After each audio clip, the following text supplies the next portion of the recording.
The council chamber stood as it had for 3 million years. A massive sphere of crystalline walls that reflected the light of 1,000 worlds.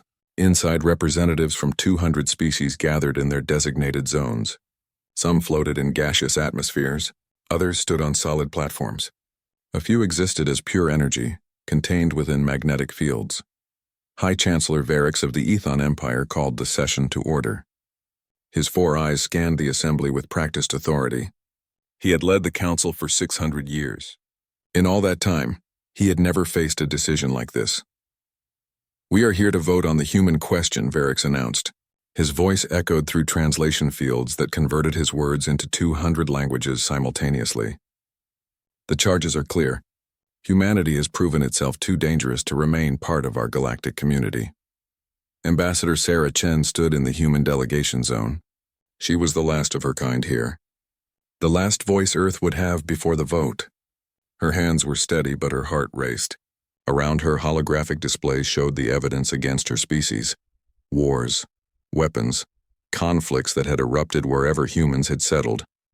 "Ambassador Chen," Varix said, his tone almost sympathetic, "do you wish to speak before we vote?"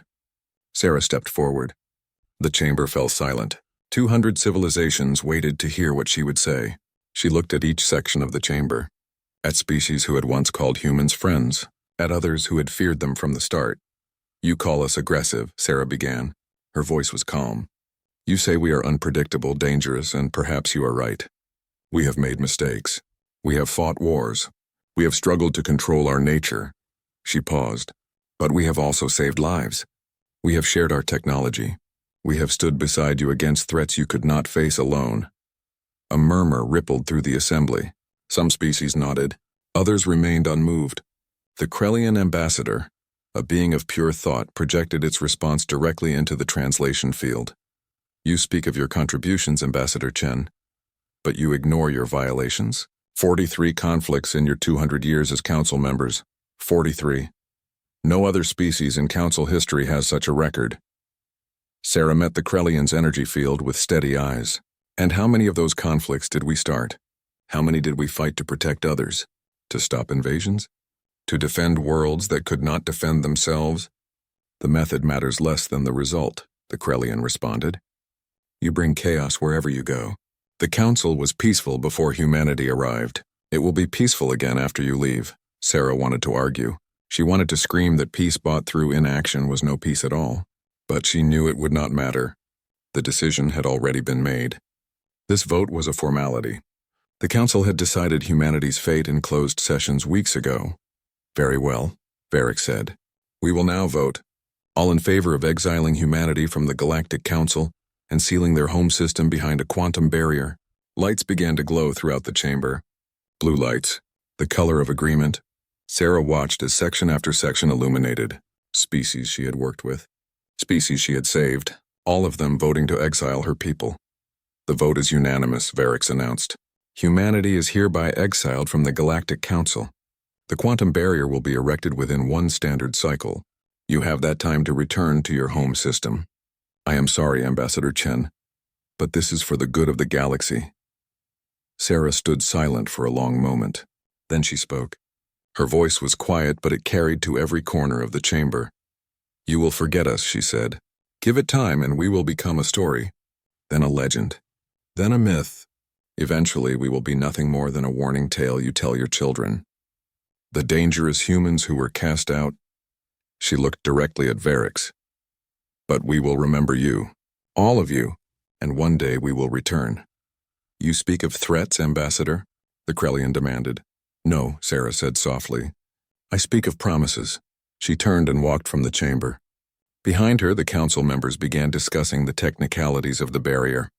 How strong it needed to be, how long it should last, whether humanity would ever truly be a threat again. None of them considered that 800,000 years was a very long time. The quantum barrier went up exactly as scheduled. It surrounded the entire Sol system in a field that existed in 17 dimensions simultaneously. Nothing could pass through it. No ship, no signal, no light from the outside universe. From Earth's perspective, the stars simply vanished. One moment, the night sky was full of distant suns and neighboring systems. The next, There was nothing but the void. Humanity was alone.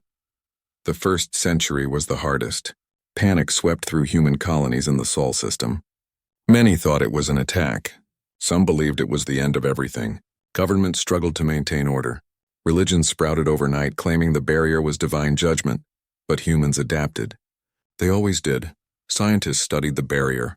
They learned its properties. Its weaknesses. They discovered it was not impenetrable after all. It simply required them to think differently about physics, about reality itself. By the 1000th year, humanity had colonized every planet and moon in the solar system. They built cities in the clouds of Jupiter, mines in the asteroids, research stations in the Kuiper Belt. The Sol system became a single unified civilization. By the 10,000th year, they had changed. Genetic engineering, cybernetic enhancement, neural interfacing with machines. Humanity evolved beyond what the Council would have recognized. But they retained their core identity. They remembered who they were. They remembered the exile. By the 100,000th year, they had learned to manipulate dimensions. They created pocket universes within the Sol system, spaces that existed parallel to normal reality. Some humans chose to live entirely in digital realms. Others merged with artificial intelligence. A few remained purely biological, preserved in stasis, and through it all they worked on the barrier. Generation after generation studying it, learning from it, understanding it. 800,000 years after the exile, they finally solved it. The barrier did not fall. It simply stopped existing. One moment it was there. The next it was as if it had never been. The stars returned to Earth's sky. The universe opened before humanity once more.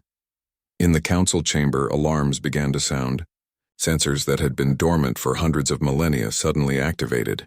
The barrier around the Sol system had vanished, and something was emerging. High Chancellor Zyron, who had led the council for only 50 years, received the report with confusion. The Sol system? She had to search the historical archives to even understand what that meant. The records were ancient, dusty, almost forgotten. Humans. A species exiled so long ago that most current council members did not even know they had existed.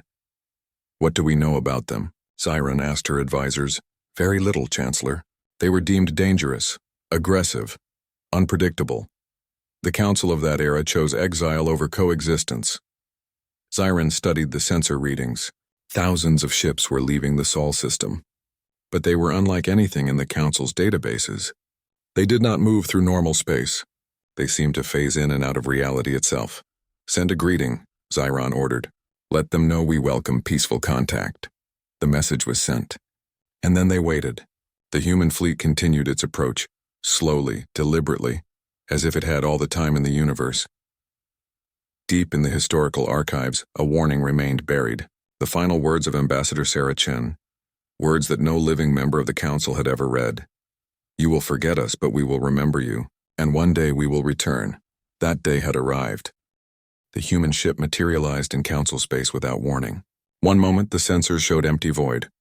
The next, a vessel hung in the darkness like it had always been there.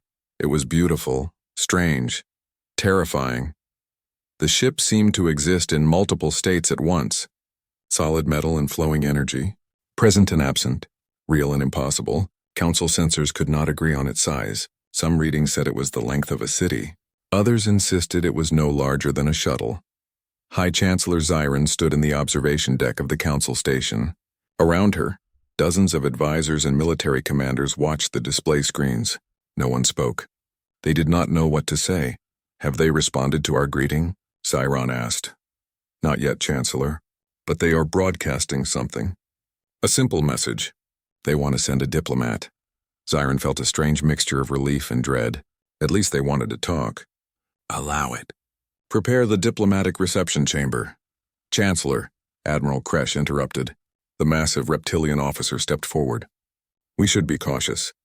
These humans were exiled for a reason. We should have our fleet ready. The fleet is already mobilized, Admiral, but we will extend courtesy first. They have done nothing hostile, yet, Kresh muttered. The human diplomat arrived exactly on schedule. She appeared in the reception chamber without using a shuttle or transport beam. She simply stepped through the air as if walking through an invisible door. Zyron studied the figure before her. The diplomat looked human. 2 arms, 2 legs, a face with familiar features. But something was different, wrong. She moved too smoothly. Her eyes held depths that seemed to extend beyond normal space. When she breathed, the air around her shimmered. "Greetings, High Chancellor," the diplomat said. Her voice was pleasant. Musical even, but it carried harmonics that hurt to hear, as if multiple voices spoke at once from different dimensions. "I am Ambassador Aria Collective. I speak for humanity." "Welcome, Ambassador Collective," Zyron replied carefully. "I am High Chancellor Zyron. I lead the Galactic Council." She paused. "I must admit your return is unexpected. The barrier was meant to last forever." Aria smiled. It was not a threatening expression, but it made Zyron uncomfortable anyway. "Forever is a long time, Chancellor. We had 800,000 years to study that barrier, to understand it, to learn from it." She looked around the chamber. "You have changed much since we left. New species, new technologies, new concerns. And humanity has changed as well, I see. We have evolved. Yes. Biology, technology, consciousness. We are not the species you exiled." Aria's eyes met Zyron's. "But we remember being them. We remember everything." The temperature in the room seemed to drop. Several council members shifted uncomfortably. Admiral Kresh's hand moved closer to his weapon. "Ambassador," Zyron said slowly, "what is it you want? Why have you returned?" "We want what was taken from us. A place in the galaxy, the right to exist among other species, the freedom to travel the stars." Aria's voice remained calm, patient. "We are not here to ask permission. We are here to inform you of our intent. We will establish embassies. We will reopen trade. We will rejoin the community we were forced to leave." "That is not how the council works," an advisor protested. "You cannot simply declare yourselves members. There are protocols, votes, evaluations." Aria turned to the advisor. Her expression did not change, but the advisor stumbled backward as if struck. "We were members once. You removed us. The council broke its own laws when it exiled us. We owe you no protocols. Is that a threat?" Kresh demanded, stepping forward. "No, Admiral. It is a statement of fact." Aria looked at him without fear. "We do not threaten. We do not need to. You will understand soon enough." "Chancellor," another advisor whispered urgently, "we are receiving reports. Human ships are appearing throughout council space. Dozens of them. They are establishing positions near populated systems." Zyron felt her pulse quicken. "Ambassador, your ships are moving into council space without authorization. This is an act of aggression." "No, Chancellor. It is an act of return. We are going to worlds that were once open to us. We are claiming space that was ours by right." Aria's voice remained infuriatingly calm. "We are not invading. We are coming home." "The council will not allow this," Zyron said firmly. "You must withdraw immediately or face consequences." Aria tilted her head slightly. "What consequences, Chancellor? Will you exile us again? Build another barrier? We broke the first one. We will break any others you construct." She took a step closer. "Or perhaps you mean military consequences. Will you send your fleet against us?" "If necessary," Kresh growled. "Then do so," Aria said simply. "Test your weapons against our ships. Fire your missiles. Launch your fighters. We will not respond. We will not need to." The certainty in her voice was chilling. Zyron looked at her military commanders. They looked back with expressions of uncertainty. Finally, she made a decision. "Very well, Ambassador. You wish to make a statement? We will respond in kind. This meeting is over. The Council will convene immediately to address this crisis. Until then, I recommend your ships maintain their current positions. Any further movement will be considered hostile."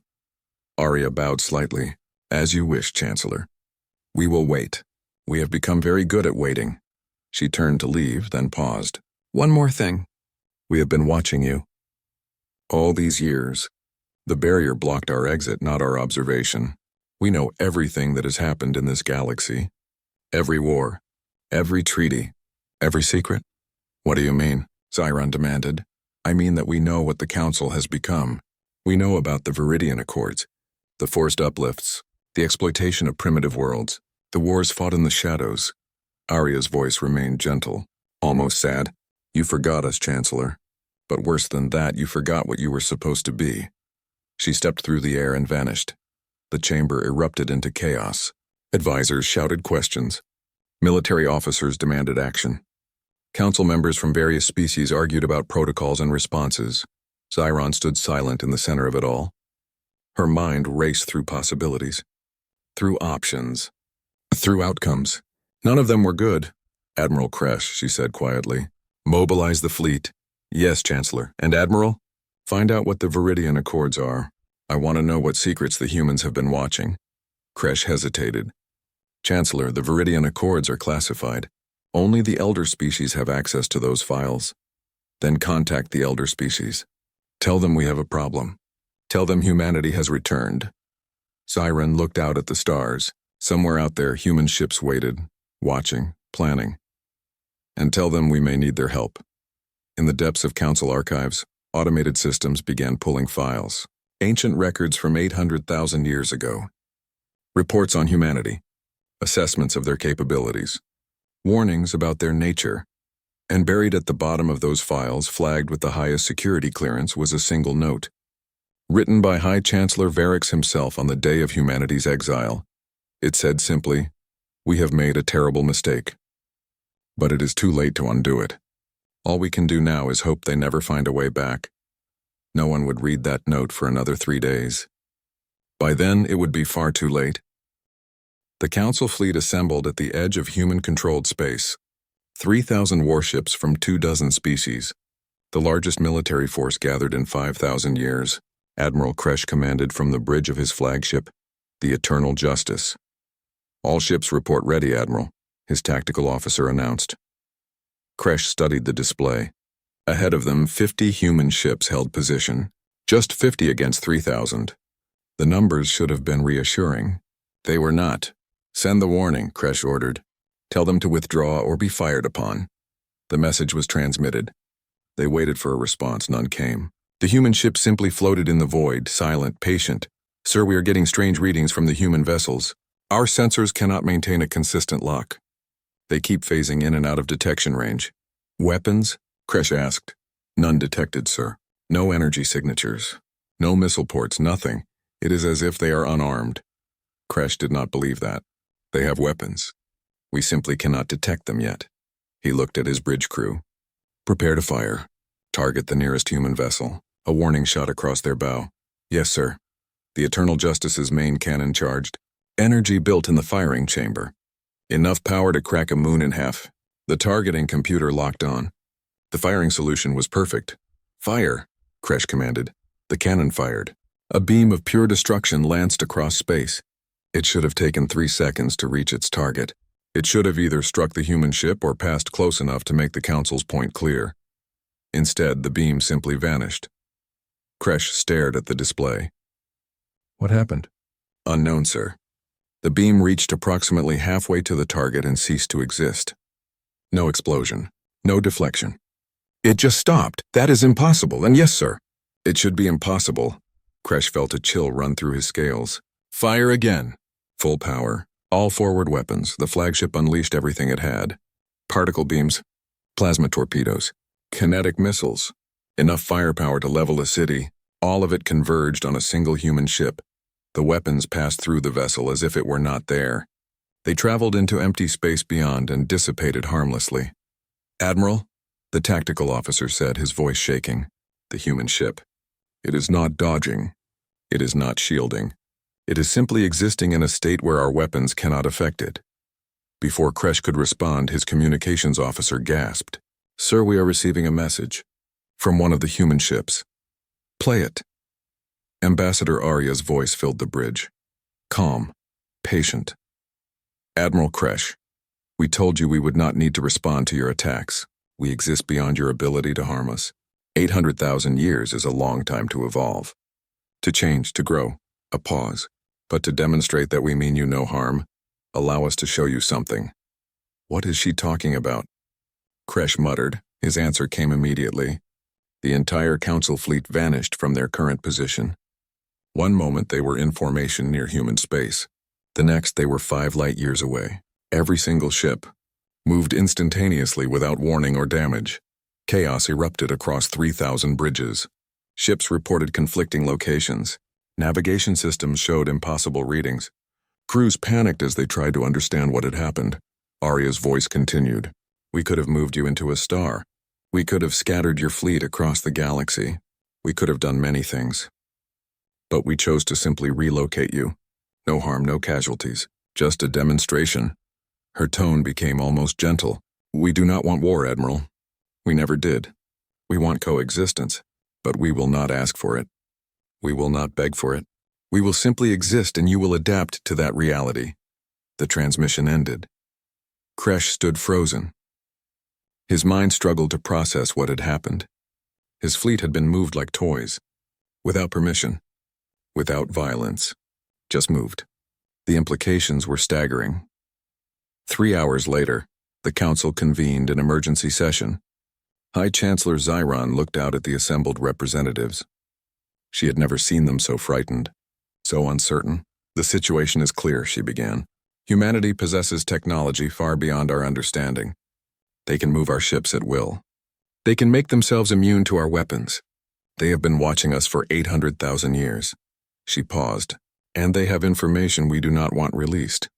What information? A younger species representative asked. What are these Viridian Accords the human mentioned?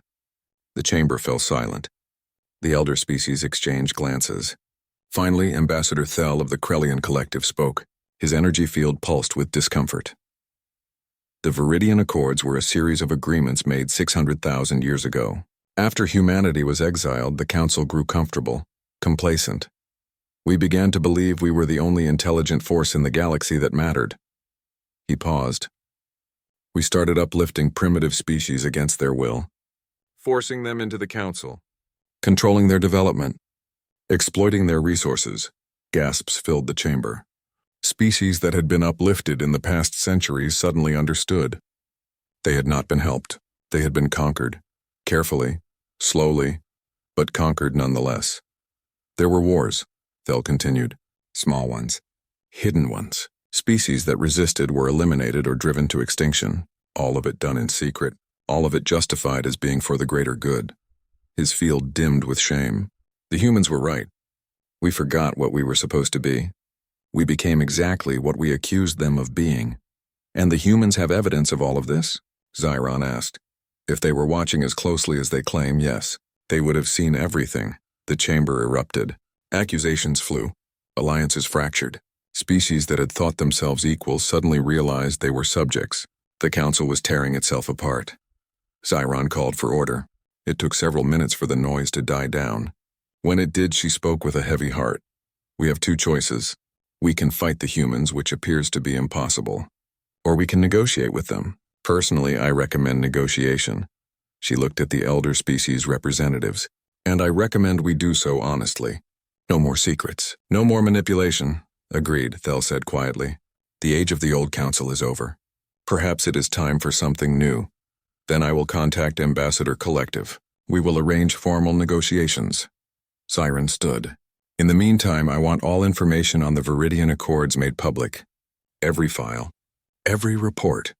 Every hidden agreement. If humanity is going to expose us, we will do it ourselves first. On our own terms, Chancellor. An advisor protested. That information could destroy the Council's credibility. It could cause uprisings, wars. Yes, Zyron agreed. It probably will. But it is better than letting the humans do it for us. At least this way we show that we are capable of honesty, that we can change. She looked around the chamber. The humans evolved in their isolation. Now we must evolve as well, or we will be left behind, the vote was called. It passed. Barely. But it passed. Over the next 48 hours, 800,000 years of hidden history began to flood into public networks. Species across the galaxy learned the truth about their uplift, about wars fought in their names without their knowledge, about resources taken, about freedoms lost. The galaxy burned with rage. But through it all, the human ships remained where they were, not attacking, not threatening, just existing, waiting, watching. Exactly as they had for 800,000 years. The galaxy fractured within weeks. Dozens of species that had been forcibly uplifted declared independence from the Council. Some demanded reparations. Others called for trials. A few simply vanished. retreating to their home systems and sealing their borders.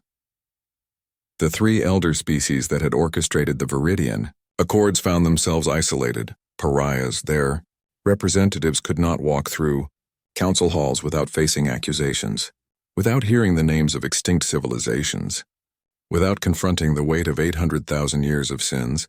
Through it all, humanity remained silent. They established embassies on neutral worlds as promised.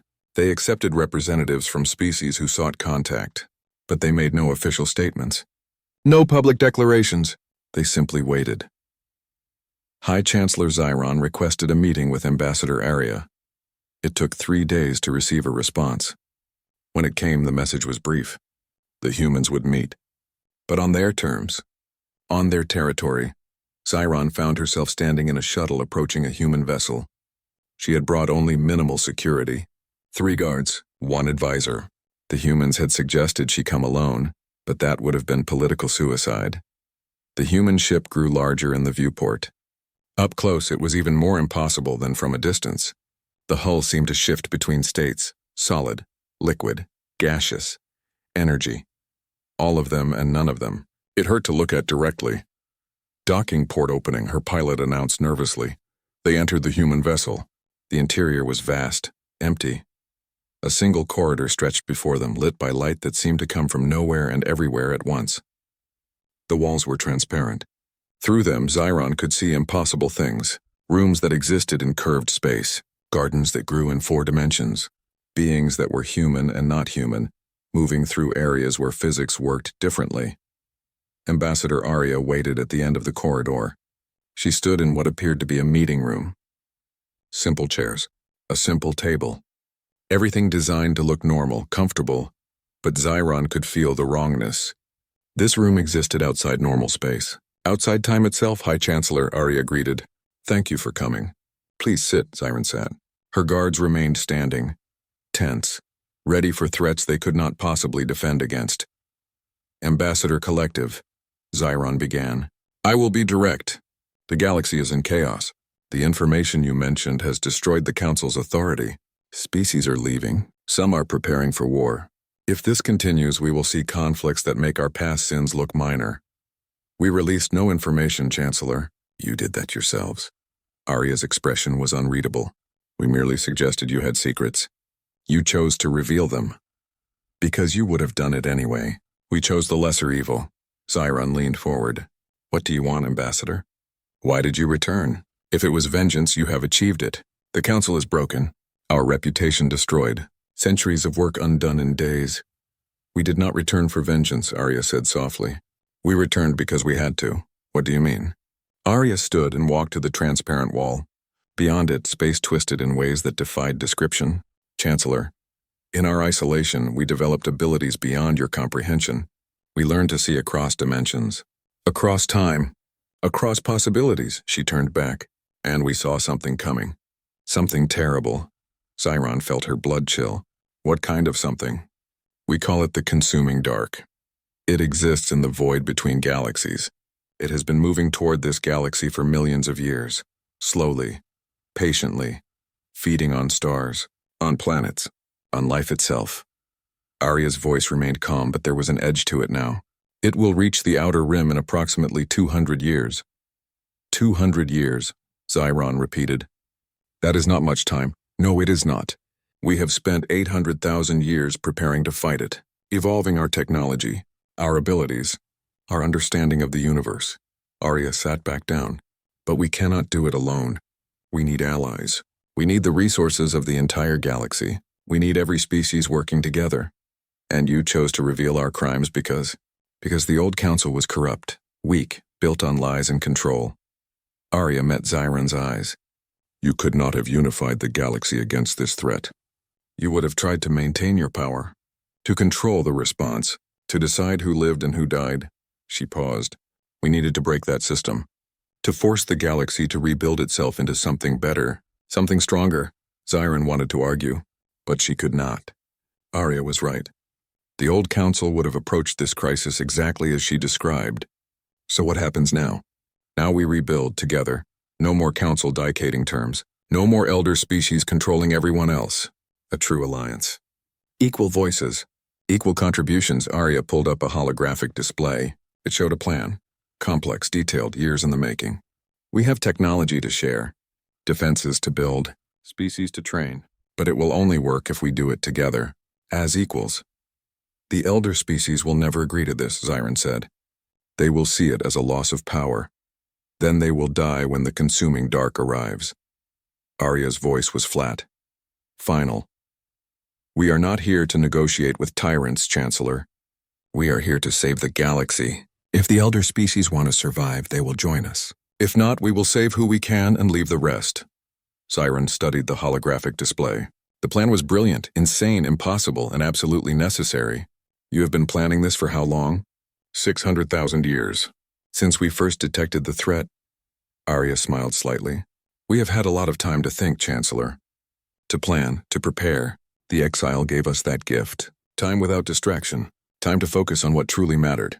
And if we refuse, then we will save what we can and retreat to another galaxy. We have that capability now. Arya's expression became sad. But we would rather not. This is our home galaxy too. We were born here. We have memories here. We would like to save it. Zyron sat in silence for a long moment. Everything she had believed about the council was shattered. Everything she had worked for was dust. But perhaps that was necessary. Perhaps something new could rise from those ashes. What do you need from me? She asked finally. Help us organize a summit. Every species. Every leader. We will present the evidence of the threat. We will present our plan, and we will ask them to join us. Arya stood, not as subjects, not as inferiors, but as equals, as partners in survival. And the elder species? They will attend. They will listen. And they will make a choice. Arya's voice became hard. Either they join the new alliance as equals, or they stand aside. There is no third option. Zyron stood as well. She extended her hand in the human gesture of agreement. Arya took it. The touch was strange, like grasping something that existed in too many dimensions at once. I will help you, Ambassador. Not because I have a choice, but because you are right. The old council is dead. It is time for something new. Zyron paused. I hope you know what you are doing. So do we, Chancellor. Arya smiled. So do we. As Zyron's shuttle departed the human vessel, she looked back at the impossible ship. It faded from view, phasing into dimensions she could not perceive. She wondered what humanity had truly become during their exile, what they had sacrificed, what they had gained, and she wondered if the galaxy would survive what was coming. Both the external threat and the internal revolution the humans had sparked. Only time would tell. But at least now they had a chance. A slim one, but a chance nonetheless. And that was more than the old council had ever given them. The summit took place on a neutral world, a planet that had never joined the council, that had watched galactic politics from a distance for millennia. Now it hosted the largest gathering in recorded history, representatives from over 500 species. Some came willingly, others came out of fear. All of them came because they had no choice. The venue was enormous, an open-air amphitheater that could accommodate beings of all sizes and environmental needs. Force fields separated atmospheric zones. Translation fields hummed with the sound of countless languages. Above it all, holographic displays showed images from deep space. Ambassador Arya stood at the center of the amphitheater, alone, exposed. Every eye in the galaxy was upon her. She did not seem to notice. Or perhaps she did not care. 800,000 years ago, she began, her voice carrying to every corner of the massive space. My people were exiled from this galaxy. You feared us. You called us dangerous, unpredictable, a threat to peace. She paused. You were right to fear us, but not for the reasons you believed. The holographic displays shifted. They showed images of the consuming dark, a vast emptiness that devoured light itself, entire star systems vanishing into void, planets crumbling to dust, life extinguished in moments. This is what is coming, Arya continued. We detected it 600,000 years ago. At first we thought it was natural, a phenomenon we could study, understand, perhaps even harness. Her expression darkened. We were wrong. It is alive, ancient, hungry, and it has destroyed 17 galaxies before ours. Gasps filled the amphitheater. Panic spread like wildfire. Representatives demanded proof. Evidence. Some accuse the humans of lying, of manufacturing a threat to gain power. Arya raised her hand.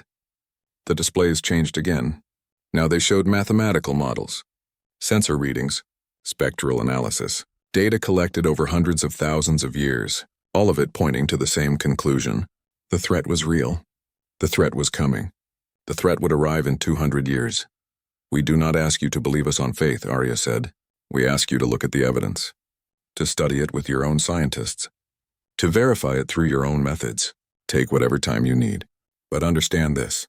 Every day of delay is a day we could be preparing, a day we could be building defenses, a day we could be saving lives. Ambassador Thel of the Krellian Collective spoke. His energy field pulsed with distress.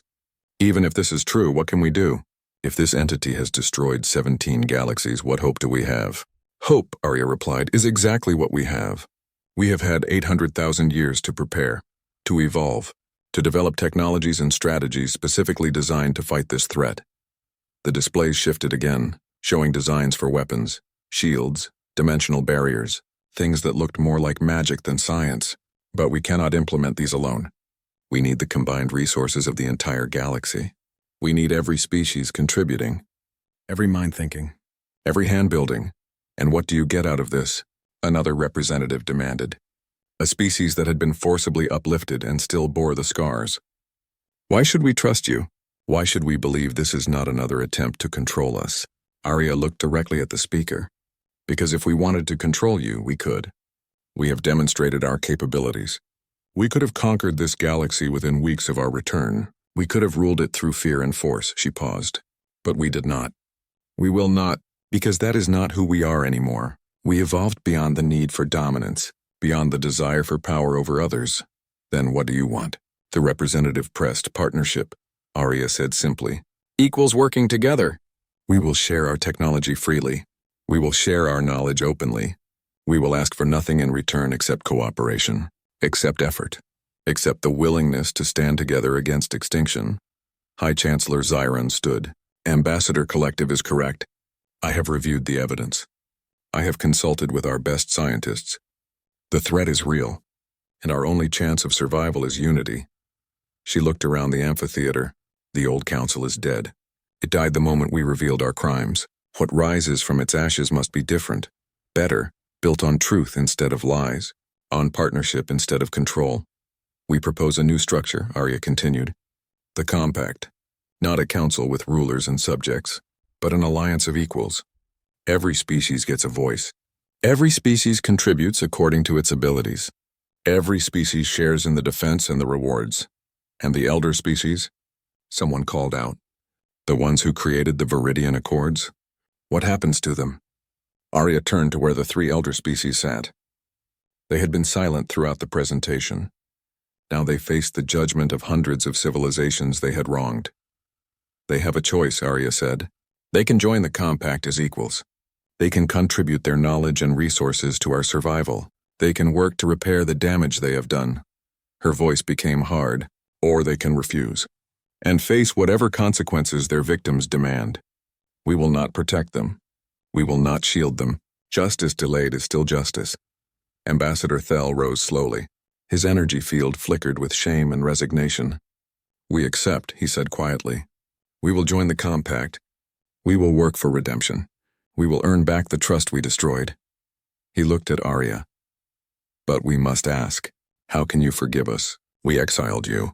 We tried to erase you from history. We became everything you warned us against. We do not forgive you, Arya replied simply. Forgiveness is not ours to give. It belongs to those you harmed, to those you exploited, to those you destroyed. She paused. But we understand that survival requires pragmatism. We need your experience, your knowledge, your resources. So we will work with you, not as friends, not as forgiven criminals, but as partners in survival. And perhaps over time you will earn something more. Thel bowed deeply. It was a gesture of submission, of acknowledgement, of acceptance. The other elder species followed suit. One by one they stood and bowed. They accepted their new place in the galaxy, not as rulers, not as controllers, but as equals among many. Then it is decided, Zyron announced. The Galactic Council is formally dissolved. The compact is established in its place. All species who wish to join are welcome. All species who wish to lead must first serve. All species who wish to survive must work together. The vote was called. Not unanimous. Some species abstained. Some refused outright, but the majority agreed. The compact was born. Over the following months, the galaxy transformed. Human technology flooded into compact systems, dimensional shields, quantum weapons, consciousness transfer protocols.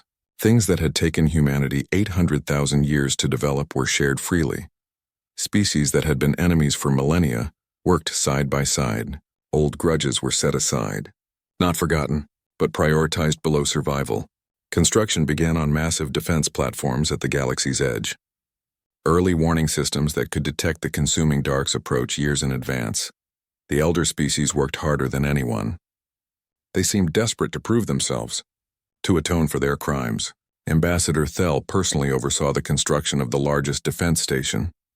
He slept little, ate less, drove himself and his people to exhaustion. One day, Arya found him alone in an observation deck. He was staring out at the construction, watching thousands of ships from hundreds of species working in perfect coordination. Ambassador Collective, he said without turning. I have a question. Ask it. Did you plan this? All of it? The exile, the evolution, the return, the revelation of our crimes. Did you manipulate us into destroying ourselves so you could rebuild us? Arya was silent for a long moment. No, she said finally. We did not plan the exile. We did not want it. It was forced upon us. She moved to stand beside him. But we used it. We adapted to it. We learned from it. And when we discovered the threat, we realized the galaxy as it existed could not survive. So we chose to break it, to rebuild it, to make it stronger. You could have told us about the threat without exposing our crimes, could we? Would you have listened? Would the younger species have trusted a council built on lies? Would they have fought for a system that had exploited them? Arya shook her head. No, we needed to destroy the old structures completely, to give the galaxy a chance to build something better. You sound like you are trying to convince yourself, Thel observed. Arya smiled sadly. Perhaps I am. We have done terrible things to save the galaxy. We have manipulated, deceived, destroyed trust that took millions of years to build. We tell ourselves it was necessary, that the ends justify the means. But sometimes, in quiet moments, we wonder if we have become what you once feared. No, Thel said firmly. What we feared was aggression without purpose, violence without reason, chaos without care. He turned to look at her. You are none of those things. You are ruthlessly pragmatic. You are willing to do what must be done, but you do it for survival. For the greater good. That makes you dangerous, but it does not make you evil. Thank you, Ambassador. That means more than you know. They stood in silence for a while, watching the construction, watching the galaxy unite against a common threat. Finally, Thel spoke again. We regret it, you know. The exile. Even at the time, some of us knew it was wrong.